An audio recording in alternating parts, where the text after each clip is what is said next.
John Pollock, is going to give us a quick rundown of the right to counsel programs that are in place, the laws, the state constitutional findings, the court rules in different jurisdictions around the country, including right here in DC.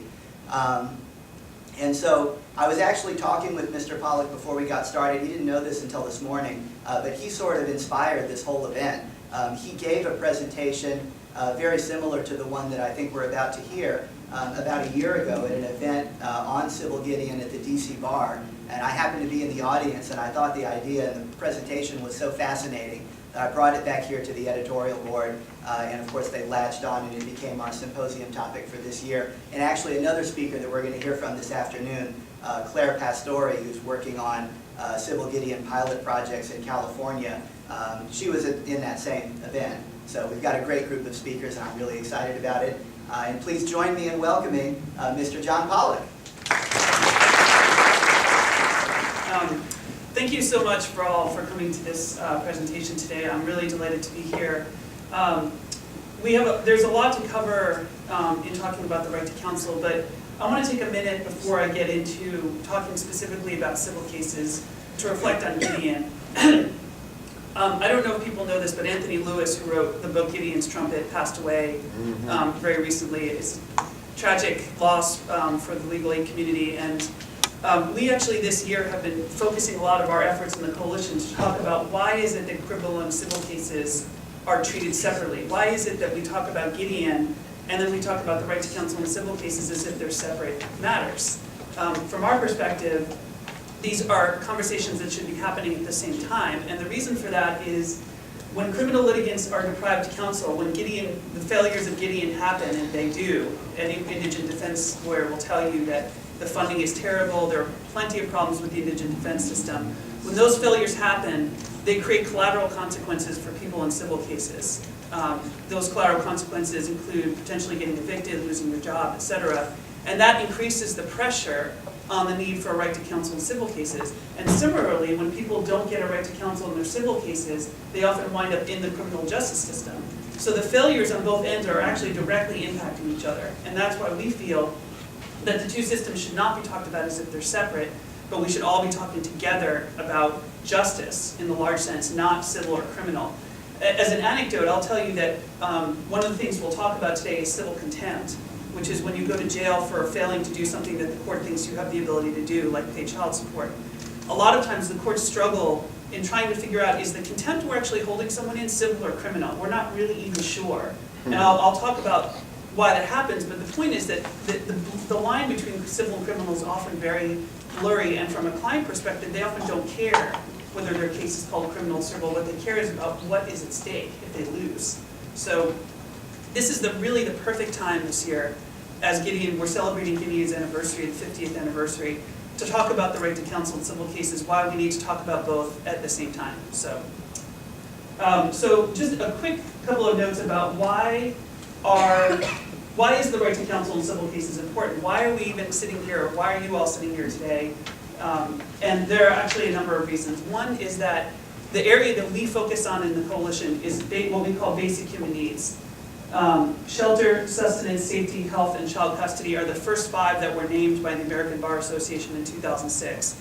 Can anyone think of a right to counsel that's important, that was an area that's not in that list? I'm sure you can, because there are. Livelihood? So that probably would go into sustenance. It might, or at least it might, but that's a good question. The right to remain in the country. Immigration. Yeah, immigration is definitely not on that list. Anything else? Education. Yes, education is not on that list. Now, and you might say, well, how can you make a list like this and call it basic human needs when those things are missing? The answer is this list was not intended to be exhaustive. It's a starting point. We needed to start somewhere, and these areas were ones that people felt were the best place to start the movement. But these are the cases. When we talk about a right to counsel in civil cases, we're not talking about every civil case that exists. This is what we're talking about. There's also extensive evidence that counsel makes a difference in these cases. It's not simply that we want it because it's a nice idea. It's actually because, as was said earlier, when counsel is provided, the effect is dramatic. People win 2, 3, 5, 10 times as often with counsel. In the immigration context, it's not even close. People hardly ever win without counsel, especially in cases like asylum, which are very complicated. It also provides equity to the proceedings. I don't know about DC, but in a lot of jurisdictions, if you're in an eviction, in the eviction context rather, something like maybe 5–6% of tenants have counsel. Does anyone know what the figure is for landlords? Take a guess. 98. How much? 98. In some jurisdictions, it's going to be at least 90 and somewhere between 90 and 95% of landlords. 95% of landlords, 5% of tenants. That's a major imbalance of power. And it's not just that context. If you think about termination of parental rights, you're talking about the state and all of its resources against a person without counsel. That is not equitable. And that's what we're talking about in a lot of these cases. Increasing the belief in the judicial system is sounds a little, it might sound a little touchy-feely, but the reality is for clients who are going through these proceedings, they may not have, in some circumstances, they may not have a great chance of winning. But the fact is, if you send them through the judicial system without counsel, and they lose, and they feel like no one ever heard them, it creates a significant feeling of disempowerment. And that has ripple consequences across the board. So believing that you actually had a voice in your matter is actually as important sometimes as the result itself.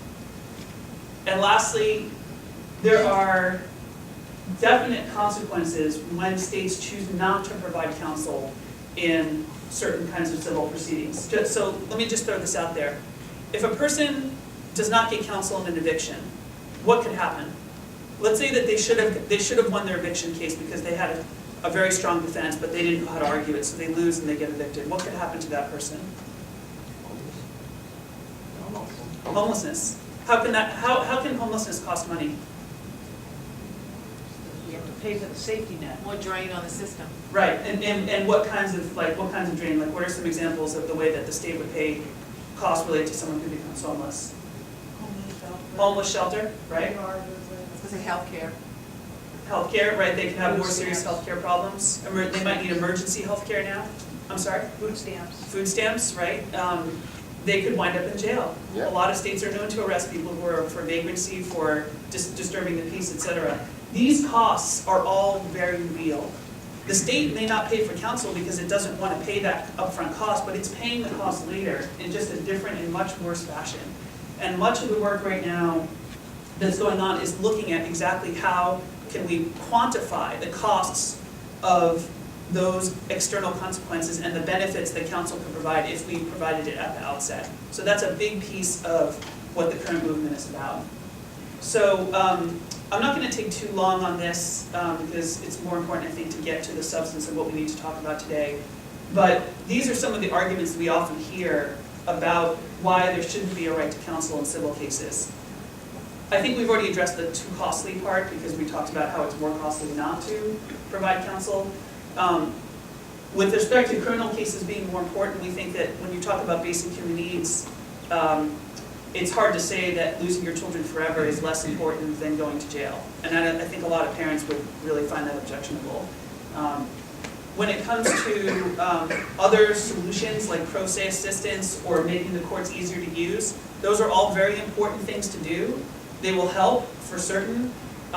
We believe that all of these things are part of the spectrum of access to justice. But we feel that without providing counsel, those other efforts are going to fall short of providing real justice.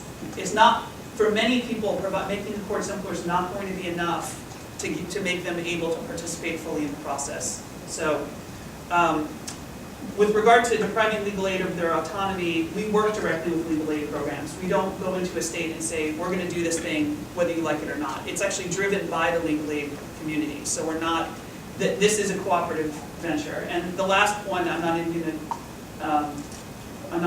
to give much conversation to because it's really an ideological argument that comes from people who are very conservative and believe that poor people are basically out to misuse the system, which is not something I happen to agree with, so we will just move on. Okay, so in terms of where we've gone, and this, I think this is helpful to see where the jurisprudence has gone because it's actually, criminal cases and civil cases have been going in opposite directions for a long time.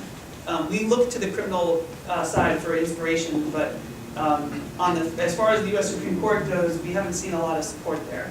In criminal cases, Powell v. Alabama created a right to counsel in capital cases in '32, and only 6 years later, in a case that you probably never heard of before, the court said that in federal felony cases, there's a right to appointed counsel.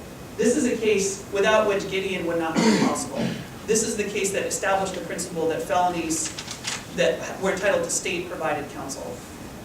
The thing is that there aren't a lot of federal felonies, so this actually didn't apply to a lot of cases. But it was a necessary stepping stone to the next case, which, well, actually, first the court said in Betts, we're going to take felony cases in state court on a case-by-case basis. The courts were overwhelmed once they started doing that. The appellate courts were constantly reviewing the decision of the trial court as to whether they had made the right decision. They were often wrong. If they were wrong, the whole trial had to start over again from the beginning. And by 1963, 22 states filed an amicus brief saying, this system isn't working. We need to provide a right to counsel in criminal cases. Just really interesting anecdote is that the lawyer for arguing against the right to counsel in Gideon said, you know, he was in Florida, and he said, I'm going to go see if I can get some other states to sign on with me. So he sent a letter to every attorney general in the country saying, we shouldn't have a right to counsel in civil criminal cases, it's too expensive, etc. And what happened in response is Walter Mondale in Minnesota got this letter and said, you know, I'm going to organize an amicus brief on the opposite side. And he got 22 states to sign on, and only, I think, 3 signed on with Florida. So talk about a maneuver that backfired. That was, no, not so good for him. So by Gideon, the court says all felonies, and then only 9 years later, all misdemeanors. At least as long as you're facing jail, you are entitled to counsel on all misdemeanors. So that's this criminal side. On the civil side, what we've got is actually a completely different story. Galt was the high point. The court said, juvenile delinquency cases, right to counsel. Then in Gagnon v. Scarpelli, it said case-by-case basis for parole. In Wolf and Goss, it actually found no right to counsel at all for prison discipline and school discipline cases. And then Vitek v. Jones said, we find that there's a right to counsel, there's a right to assistance for a prisoner who's being involuntarily transferred to a mental health facility, but we're not going to say it has to be a lawyer. What kind of person is it going to be? No one really knows, but that's what the court said. And then the really devastating case in 1981, Lassiter, said no automatic right to counsel in termination of parental rights. The court said, yes, the interest is paramount. Yes, there's a significant risk of error. Yes, the financial interests of the state are not as important as what's at stake for the parent. And despite saying all that, it said there's no right to counsel. Very strange opinion. And then lastly, just 2 years ago, the court said in civil contempt, if you're facing jail, Mr. Turner went to jail for a year because he hadn't paid child support. This guy, I'll just tell you a little bit about him. He had thousands of dollars in arrears, had no employment, had just gotten out of prison, and was partially disabled. And this trial court found that he could have paid all of that without making any findings as to exactly how that was to be true. The US Supreme Court said the proceedings below were flawed because the trial court didn't make enough inquiries, and it sent it back, but it said as to his right to counsel, we find he did not have one. And the court relied on the fact that the mother in question who was seeking the child support didn't have counsel either. It said there wasn't an imbalance of power because she was similarly deprived.